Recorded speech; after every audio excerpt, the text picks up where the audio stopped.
What if one machine could make money for you every single day? No boss, no staff, no shop, no talking to customers. Just one vending machine standing quietly in a corner, selling snacks, drinks, and small products while you sleep. That is the dream most people see online. Buy a vending machine, place it somewhere busy, fill it with products, and collect cash every month. It sounds simple. It sounds passive. And honestly, that is why vending machine businesses became so popular. Because the idea is attractive. A machine does not ask for salary. A machine does not take lunch breaks. A machine does not complain. A machine can work 24 hours a day. But here is the truth. A vending machine does not make money just because it exists. It only makes money if three things are right: the location, the product, and the system behind it. Most beginners focus only on the machine. They ask, which vending machine should I buy? But experienced operators ask a better question. Where will this machine be placed? Because vending is not really a machine business. It is a location business. The same machine can fail in one place and make money in another. Put a vending machine in an empty hallway, and it may sit there for weeks with almost no sales. Put that same machine inside a busy hospital, gym, office, school, factory, or apartment building, and suddenly it becomes valuable. The machine did not change. The location changed. And that is the first big lesson. In vending machines, the machine is the tool, but the location is the asset. Now let's break down the economics. When people see a vending machine full of snacks and drinks, they think every sale is profit. But that is not true. Every product inside that machine has a cost. You buy drinks, chips, chocolate, candy, protein bars, water bottles, coffee, or small items from wholesalers, supermarkets, or distributors. Then you place them inside the machine and sell them at a higher price. That difference is your gross profit. But gross profit is not real profit, because many costs come after that. You may need to pay for the machine. You may need to pay for delivery and installation. You may need a card reader. You may need to buy your first stock of inventory. You may pay fuel costs when you restock. You may pay card processing fees. You may lose money on expired products. You may have broken parts. You may need repairs. You may have theft or damage. And in many cases, you may need to give a percentage of sales to the location owner. So the money inside the machine is not the money you keep. The real profit is what remains after every cost takes its share.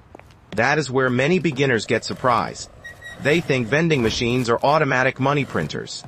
But in reality, vending machines are small retail stores. Just smaller, more automated, and spread across different locations. Every machine is like a tiny shop with rent, inventory, maintenance, and customer behavior. The only difference is that there is no cashier standing there. The machine is the cashier, but the business still needs management.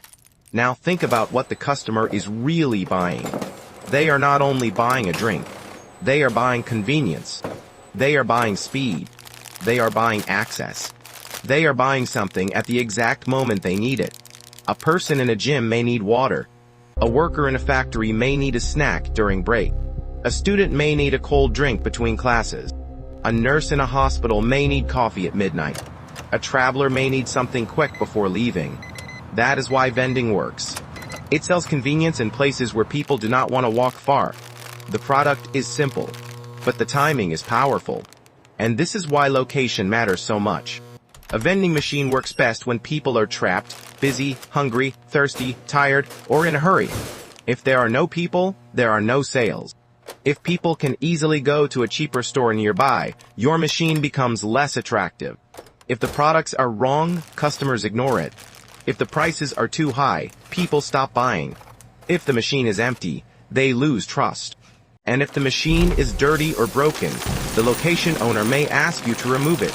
So vending is not just about buying a machine. It is about understanding human behavior. What do people want? When do they want it? How much will they pay? And how often will they come back? This is where inventory psychology comes in. People do not buy from vending machines the same way they buy from grocery stores. At a grocery store, they compare prices. They walk through aisles. They think about choices. But at a vending machine, the decision is faster. They are hungry.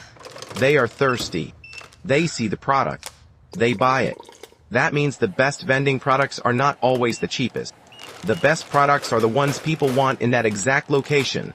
In a gym, protein bars, water, energy drinks, and healthy snacks may work better. In a school, chips, juice, candy, and quick snacks may sell faster. In an office, coffee, water, chocolate, and energy drinks may do well. In a factory, larger drinks and filling snacks may sell more. In a hospital, coffee, bottled water, and quick food may move better because people are working long hours. So the machine must match the environment. This is the second big lesson. A vending machine is not about selling random snacks. It is about matching products with people's immediate needs. And when you get that match right, the machine starts working. But when you get it wrong, the machine becomes an expensive box full of slow-moving inventory. That is why beginners should never assume. They should test. Start with common products. Track what sells. Remove what does not sell. Try new items. Watch the numbers. Because the machine tells you the truth. If a product sells fast, people want it. If a product stays there for weeks, the market is saying no. And the operator who listens to the machine data will beat the operator who guesses. So by the end of part 1, here is the real picture. A vending machine business looks simple from the outside. But underneath, it is a mix of location, inventory, pricing, convenience, maintenance, and customer psychology. It can make money, but it is not magic. And it is not fully passive. The machine can sell automatically. But the business still needs a smart owner. Now let's talk about the biggest myth in the vending machine business. Passive income. Online vending machines are often shown as the perfect passive income business. You buy the machine. You place it. You collect money. That is the fantasy. But the reality is different. Someone must find the location. Someone must negotiate with the location owner. Someone must buy inventory. Someone must stock the machine. Someone must check expiry dates. Someone must clean the machine. Someone must fix jams. Someone must handle refunds. Someone must track which products sell. Someone must drive to the location.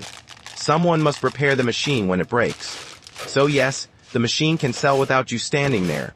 But the business is not completely passive. It is semi-passive only after you build a system. A beginner owns a machine. An operator owns a route. A route means multiple machines placed in different locations.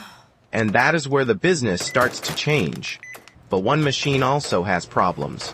If the location is weak, sales are low. If the machine breaks, income stops. If products expire, profit disappears. If you drive far just to restock one machine, fuel and time eat your money. That is why scaling matters. When you own 5 machines, 10 machines, or 20 machines, you can build a real route. You can restock multiple machines in one trip. You can buy inventory in bulk. You can compare locations. You can remove weak machines. You can double down on strong locations. You can track your best-selling products. You can improve pricing. You can build relationships with property owners. And slowly, the business becomes more efficient. But scaling also creates new problems. More machines mean more inventory. More inventory means more cash tied up. More locations mean more driving. More sales mean more restocking. More machines mean more breakdowns. More customers mean more complaints. So vending does not remove work. It changes the type of work. Instead of standing behind a shop counter all day, you manage machines, routes, stock, locations, and maintenance. That is the real business. Now let's talk about location deals. Most vending machine operators do not own the buildings where they place machines. They need permission. A school, gym, office, apartment building, factory, or hospital must agree to let the machine stay there. Sometimes the location owner allows it for free because it gives convenience to workers, students, or customers. Excellent. But sometimes they want a commission. That means you may give them a percentage of sales or profit. It's a pleasure, Miss Johnson. This can be good if the location is strong. But if the location is weak and the commission is high, your profit can disappear. So the deal matters. A great machine and a bad deal can still fail. A simple machine and a great location can perform well. That is why vending is a negotiation business too.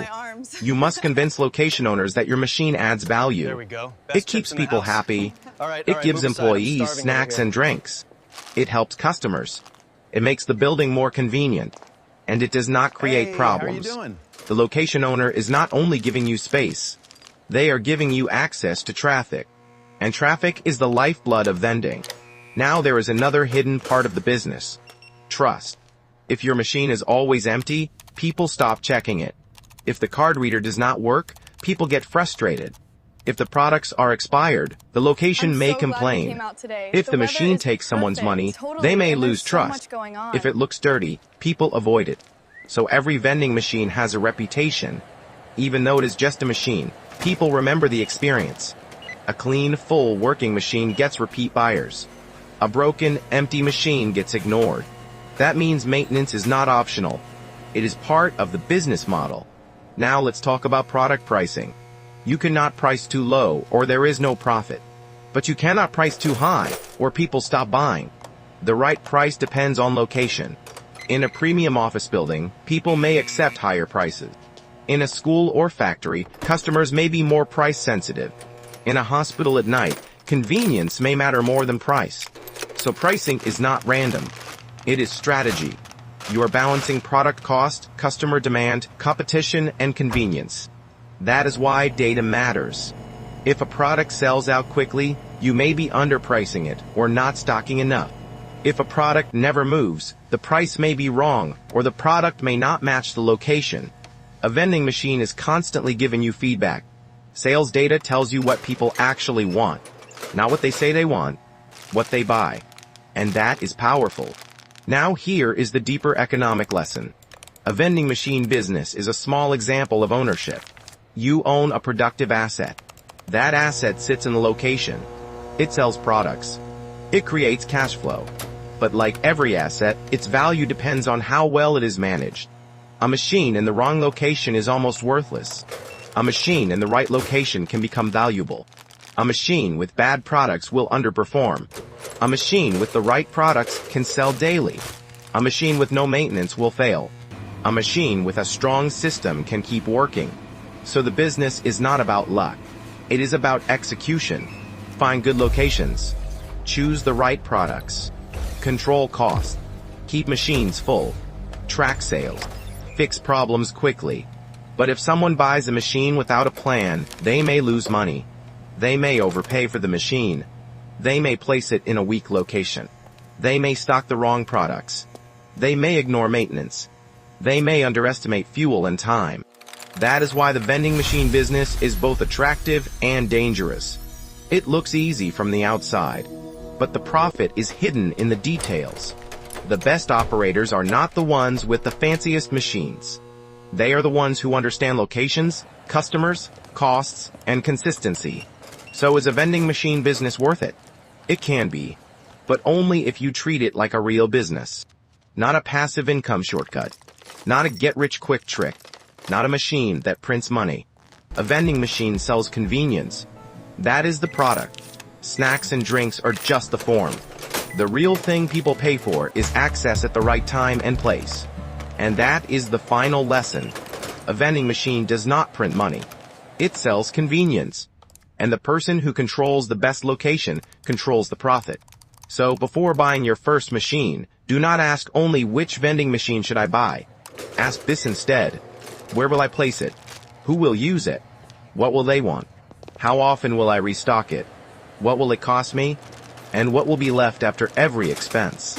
Because once you answer those questions, you stop thinking like a beginner, and you start thinking like an operator.